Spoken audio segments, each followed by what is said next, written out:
وقل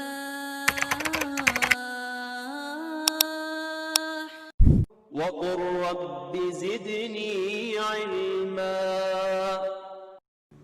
محمود صاحب نے پوچھا ہے کہ سورہ انفال کی آیت میں اللہ تعالیٰ نے فرمایا کہ وَاعْلَمُوا أَنَّمَا أَمْوَالُكُمْ وَأَوْلَادُكُمْ فِتْنَةٌ، کہ جان رکھو کہ تمہارے اموال اور تمہاری اولاد تمہارے لیے ایک فتنہ ہے۔ کہتے ہیں کہ فتنہ سے کیا مراد ہے، اور مال اور اولاد فتنہ کیسے ہو سکتے ہیں؟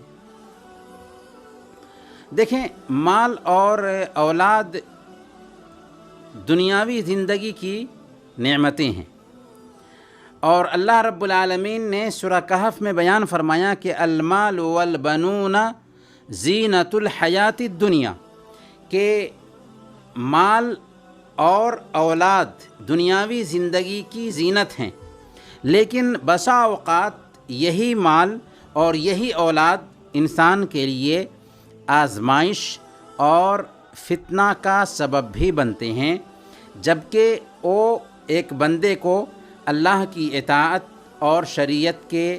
کام سے روک دے۔ تو اگر مال یا اولاد ایک بندے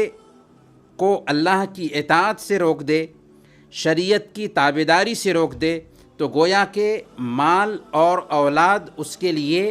فتنہ ہے، یعنی اس کے لیے آزمائش ہے۔ اسی قبیل سے اللہ رب العالمین نے سورہ التوبہ میں ارشاد فرمایا قُلْ إِنْ كَانَ آبَاؤُكُمْ وَأَبْنَاؤُكُمْ وَإِخْوَانُكُمْ وَأَزْوَاجُكُمْ وَعَشِيرَتُكُمْ وَأَمْوَالٌ اقْتَرَفْتُمُوهَا وَتِجَارَةٌ تَخْشَوْنَ كَسَادَهَا وَمَسَاكِنُ تَرْضَوْنَهَا أَحَبَّ إِلَيْكُمْ مِنَ اللَّهِ وَرَسُولِهِ وَجِهَادٍ فِي سَبِيلِهِ فَتَرَبَّصُوا حَتَّى يَأْتِيَ اللَّهُ بِأَمْرِهِ وَاللَّهُ لَا يَهْدِي الْقَوْمَ الْفَاسِقِينَ، کہ اے نبی آپ فرما دیجئے کہ اگر تمہارے باپ، تمہارے بیٹے، تمہارے بھائی، تمہاری بیویاں اور تمہارے عزیز و اقارب اور تمہارے او مال جسے تم نے کمایا ہے، اور تمہارے او کاروبار جن کے مانت پر جانے کا تمہیں ڈر ہے، اور تمہارے او گھر جو تم کو پسند ہیں، یہ 8 چیزیں جن کا اللہ رب العالمین نے ذکر کیا، احب الیکم من اللہ ورسولہ وجہاد فی سبیلہ، کہ اگر تم کو اللہ، اس کے رسول اور اس کے راستے میں جہاد سے زیادہ عزیز ہیں تو انتظار کرو، یہاں تک کہ اللہ تعالیٰ اپنا فیصلہ تمہارے سامنے لے کر آ جائے، اور اللہ تعالیٰ فاسق لوگوں کی رہنمائی نہیں کرتا۔ گویا کہ اگر اولاد، اگر مال، اگر جائیداد، اگر کاروبار، اگر بنگلہ، اگر دنیاوی آسائش اللہ کے راستے سے، شریعت کی تابعداری سے روک رہی ہے، تو سمجھ لیجئے کہ یہ اولاد اور یہ مال ہمارے لیے فتنہ ہے، ہمارے لیے آزمائش ہے۔ اسی کے بارے میں کہا گیا کہ تمہارے مال اور تمہاری اولاد تمہارے لیے فتنہ ہیں، کیونکہ مال کے چکر میں ایک انسان آخرت کو بھلا دے رہا ہے، اولاد کے مستقبل کے چکر میں ایک انسان اللہ اور اس کے رسول کے احکام کو پامال کر رہا ہے۔ تو مال اللہ کی نعمت ہے، اگر ایک انسان مال کو آخرت کی تیاری میں استعمال کرتا ہے تو یہ نعمت ہوگی، لیکن اگر مال جمع کرنے کے چکر میں حلال اور حرام کی تمیز کو کھو دیتا ہے، اللہ کے حق کو پامال کرنے لگتا ہے، تو یہ مال اس کے لیے وبال جان بن گیا۔ اس لیے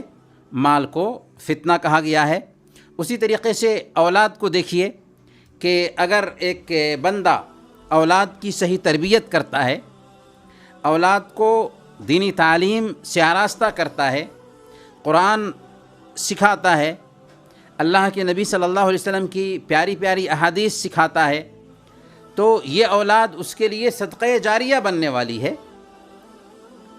خود صحیح مسلم کی روایت کے مطابق اللہ کے نبی صلی اللہ علیہ وسلم فرماتے ہیں کہ اذا مات الانسان انقطع عنه عمله الا من ثلاثة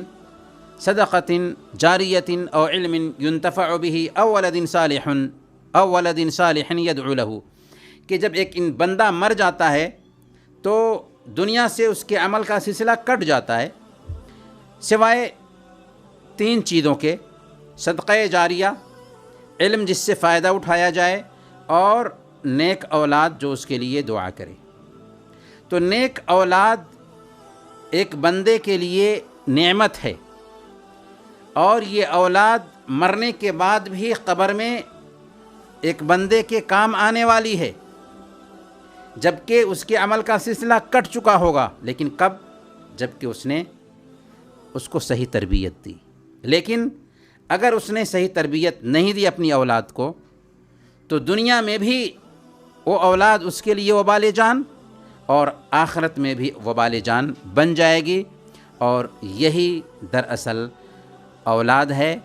جو ایک بندے کے لیے فتنہ بنتی ہے۔